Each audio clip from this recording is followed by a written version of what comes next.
Ahí está el padre Rogelio, señores, un sacerdote que no hay que representarlo ni presentárselo a nadie porque lo han conocido por la batalla y la lucha por la fe, bien cercano en la inserción en las comunidades eclesiales de base, en las luchas de Miranda, en el pueblo, un sacerdote de pueblo, el hombre de la mochila con la piedra. Dice, padre Rogelio, bienvenido a su mundo con el pueblo. Bueno, muchas gracias.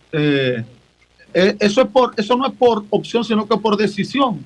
Lo que hemos hecho es estar permanentemente al servicio, como dicen, del pueblo, y no solamente del pueblo, sino lo más importante, participar de las andanzas del pueblo. Es decir, donde esté el pueblo, ahí estamos.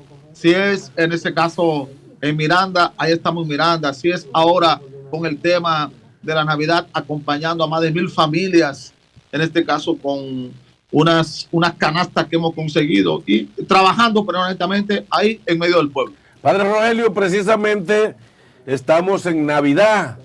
La palabra Navidad, que quiere decir Natividad del Señor. Celebramos ese acontecimiento del nacimiento, como le llamaba San Ignacio de Loyola, el Jesús pobre y humilde del Evangelio. Y a veces hay como una contradicción, padre. ¿Cómo es que si celebramos al niño pobre, al que nació en un pesebre porque no hubo lugar para él? ¿Por qué muchos cristianos entonces se preocupan tanto por una opulencia? ¿Cómo usted recomendaría al pueblo de Dios el sentido profundo de la Navidad? La problemática es que se ha perdido el sentido profundo de la Navidad, sino que la Navidad se ha comercializado. Parte en este caso de esa sociedad opulenta que es imperdonable. Pero la Navidad hay que volver al sentido profundo de Navidad. Y el sentido profundo de la Navidad lo da María, José y el niño. Por lo tanto, una familia. Y en la medida que recuperamos los valores de la familia, entonces podremos celebrar Navidad. Y sobre todo, estando al lado de los más necesitados.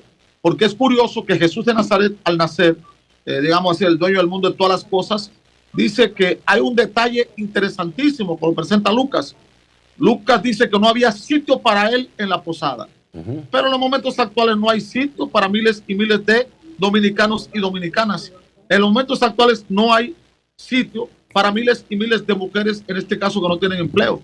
Para muchos estudiantes que no pueden, en este caso, cumplir con sus estudios, en este caso. Entonces, pues, por lo tanto, la historia de Jesús se sigue repitiendo igualita. Por lo tanto, hay que recuperar el sentido de volver otra vez al origen de la Navidad, no volver al origen, sino sencillamente para recuperar aquel sentido profundo de ese valor de la familia, de ese valor del encuentro, de ese valor de compartir lo mucho o lo poco que se tiene, y sobre todo ese profundo valor de que Dios esté al centro de nuestra vida, que es lo más importante.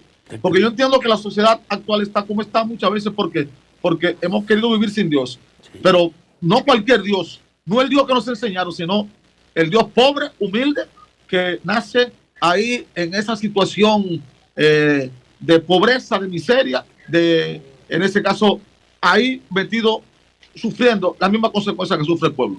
¿Qué enfoque, Suero, doctor Suero? Sí, Rogelio, usted tuvo muchos años en Cristo Rey y dirigió la iglesia protestante o evangélica por muchos años. Usted tiene un reconocimiento altísimo por parte de la población. Este gobierno en su inicio empieza y toma a Cristo Rey como un plan piloto que le llaman Mi País Seguro, donde en una primera fase vimos una gran cantidad de armas de fuego que supuestamente y alegadamente entregaron los delincuentes. El cura párroco de la 40 dijo que no, que ese plan ha fracasado, porque en Cristo Rey los hechos de raterismo, de violencia y asesinato, vendedera de droga, están a la orden del día. Su valoración al respecto, Rogelio. La problemática es que el enfoque que han dado al proyecto Mi Barrio Seguro es totalmente seguro. ¿Qué calificativo le damos a la seguridad? ¿De qué seguridad estamos hablando? La seguridad que tiene un 10% de la población que tiene todo resuelto aquí y el 90% en este caso vive ahí al margen.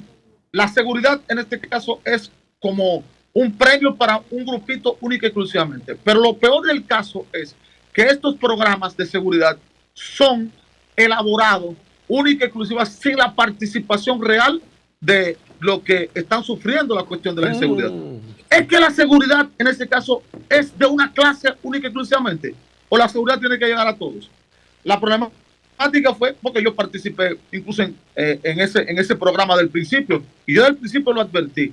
Mientras traigan gente desde fuera, única y exclusivamente a querer hacer cosas para Cristo Rey o al barrio que vayan, no tiene sentido.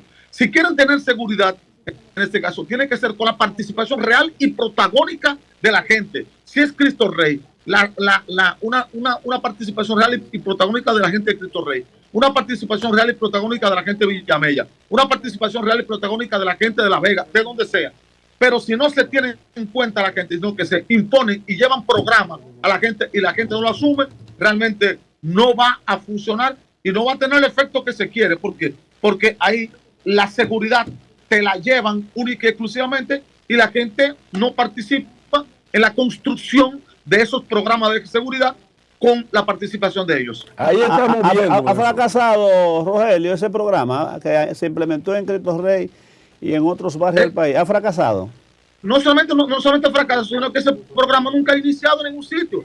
Porque lo que han hecho es única y exclusivamente ir a imponer cosas desde arriba. Y así hoy no funciona. ¿Por qué? Porque la seguridad es de clase, dije anteriormente. Es solamente un grupito, en este caso, pues, que tiene acceso a todo esto. No es posible. Pues, por lo tanto, es que yo digo que no que no ha fracasado, es que no ha tenido la oportunidad de comenzar ni siquiera. ¿Por qué? Porque han impuesto la seguridad en los barrios y la gente no lo va a aceptar bajo ningún concepto. Una cosa entonces, Rogelio, la seguridad en los sectores de los ricos, seguridad para los ricos y entonces represión para los barrios, en otras palabras, porque donde matan a los jóvenes en los barrios. Lo que hicieron ahora, miren lo que acaban de hacer los famosos polígonos, que es buena la iniciativa, pero ¿dónde la comenzaron? En la 27, dándole seguridad a los que están seguros. Sí. ¿Y por qué no lo comenzaron en Capotillo? ¿Por qué no lo comenzaron allá abajo en la Sursa? ¿Por qué no lo comenzaron en los Guandules, donde realmente hay problemas reales? ¿Por qué? Porque la seguridad es exclusiva de un 10%, única y exclusivamente. Y para eso sí se crean programas de seguridad. Así no se funciona.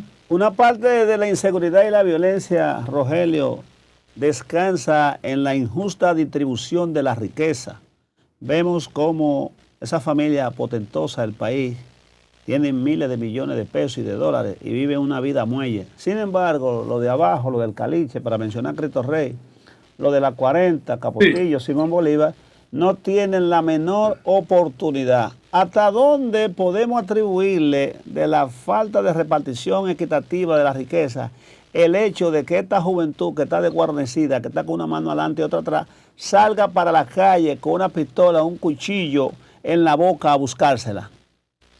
No, la riqueza, porque realmente la riqueza no es el fenómeno fundamental, no es lo central. Lo central es la falta de educación. Y una educación que única y exclusivamente te educa para el sistema. Porque miren, yo me pregunto, ¿cuál es el perfil de un bachiller dominicano? ¿Qué perfil tiene? ¿Qué perfil, además de 100 que comienzan, apenas está comprobado que un 10%, un 12%, un 11% que termina el bachillerato? ¿Por qué? Porque la educación no es una opción para nuestra gente, sino que es lo que te educan es para el sistema única y exclusivamente. Y si tú en un momento determinado no respondes a ese sistema educativo que no te educa para nada, sino que lo que te transmiten son conocimientos únicos y exclusivamente, entonces, ¿qué sucede? Tú eres un desadaptado de ese sistema. Para mí, lo fundamental es que aquí hay que crear unos programas educativos que respondan a la real necesidad en este caso. Y no solamente programas educativos, sino, repito, lo segundo es que hay que volver a la gente. Yo recuerdo, y hay que volver a la gente para conocer sus reales necesidades. Yo recuerdo cuando estaba en Cristo Rey, la gente de obra pública fue que querían hacer un multiuso. En aquel momento eran más de 60 millones. Y yo voy, le digo, no, yo lo siento mucho. ¿Por qué? Porque, espérense, déjenme consultar con la gente. Y resulta que la gente dijo que no querían el multiuso, que lo que querían era una funeraria porque no tenían dónde velar los muertos. Claro.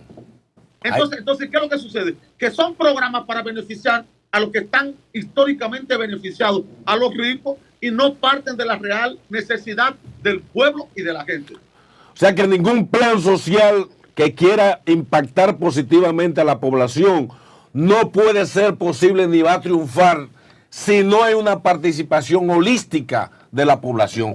Rogelio. Yo digo esto, una participación real y protagónica de la gente y del pueblo. Exacto. Si no se involucra la gente, no es posible en este caso implementar ningún tipo de proyecto y de programa. Y yo lo tengo comprobado, realmente. Yo en Cristo Rey, por ejemplo, nosotros teníamos el famoso campamento, más de 4,000 muchachos, pero yo formé a los muchachos en este caso para que ellos formaran parte de su propia educación y en base a la acción más que teorías y cosas de eso.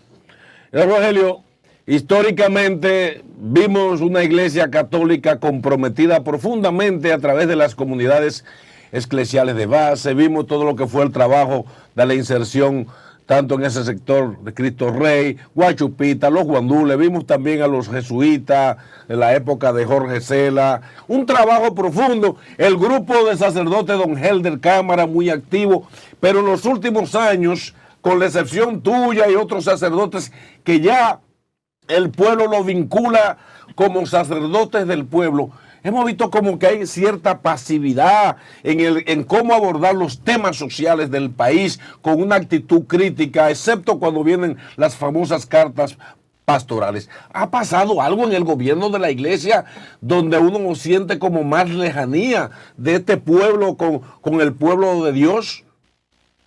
Lástima que no tengo mucho tiempo, porque recuérdense que la iglesia se ha alejado totalmente de la dirección por la cual nació. Una iglesia pobre al servicio, en este caso, pues, del pueblo y de la gente. La iglesia, a partir del 313, con el edicto Constantino, pasa a formar parte de aquel imperio romano decadente, un imperio que no respondía a la necesidad real de la gente. Y entonces, ciertamente, lo que usted dice tiene razón. En América Latina, por ejemplo, la iglesia se renovó a partir del Concilio Vaticano II, en los años 60.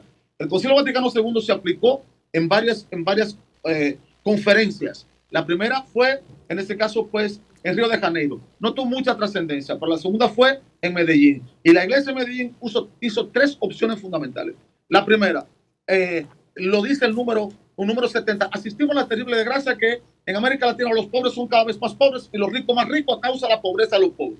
Por lo tanto, optan por los pobres. La segunda opción que toman es los jóvenes. América Latina es un continente eminentemente joven, pero esas opciones de la iglesia han sido, en este caso, pues totalmente bateadas y no han sido asumidas desde el principio, sino que la iglesia se ha convertido, pues, como es subvencionada la mayor parte por el Estado, lo que pasa es, en ese caso, pues, que perdemos la propia voz con tal de tener prebendas y cosas de esas. Además, recordemos también que aquí en República Dominicana tenemos también lo del famoso concordato, que fue un concordato firmado por Trujillo, en ese caso una cosa que en latín ni siquiera sabía lo que firmaba. Entonces, con privilegio absoluto para la iglesia. No queremos privilegio, déjenos actuar y déjenos, en este caso, llevar adelante la misión. Claro que sí, que a nosotros la idea que tenían los obispos era desaparecernos a todos.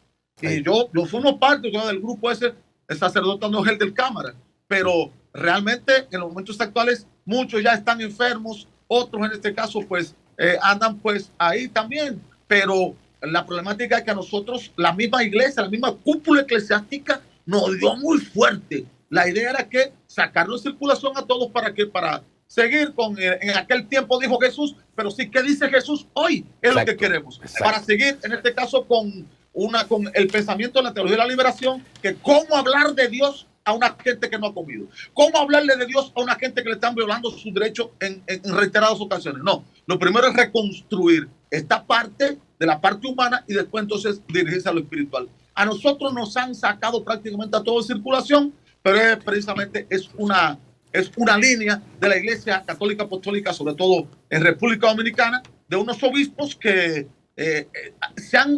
en los años 60 Faicedo escribió el libro Mi iglesia duerme. Es de una iglesia que no solamente duerme hoy, una iglesia que ronca porque no tiene ninguna incidencia en medio del pueblo. A ver, Rogelio, el tiempo es un tirano en televisión. Iglesia, carisma y poder. Hemos llegado al final de esta entrevista. Ese es el libro de Leonardo Boff. Así mismo. Leonardo Boff fue castigado por ese libro a 11 meses de silencio. Él le preguntaron, ¿y qué pasó con esto? Dice, no te apures, la iglesia mi madre. Y él dijo, mis palabras pueden pasar, mi pensamiento puede pasar, pero la iglesia es mi madre, por lo tanto, esto pasa pues adelante. Y yo conozco perfectamente ese libro porque lo sigo mucho. Te esperamos pronto por aquí porque necesitamos de verdad que este evangelio de los pobres, que es lo que predicó Jesús, con verdaderos profetas que anuncian y denuncian que es la formación, y uno lamentarse, Rogelio, de que eso que hablaron los obispos en Puebla en el 78, donde decían que el lujo de unos pocos se convierte en bochorno para la grande mayoría, aún está vigente. Gracias, Padre Rogelio. Gracias. Gracias, muchas bendiciones. Gracias. Ojalá que podamos un día poder estar con ustedes. Este espacio es suyo. Este espacio es suyo. Es un mundo con el pueblo. Seguimos, señores. Ahí teníamos al Padre Rogelio, el padre de las bases, el padre cercano al pueblo.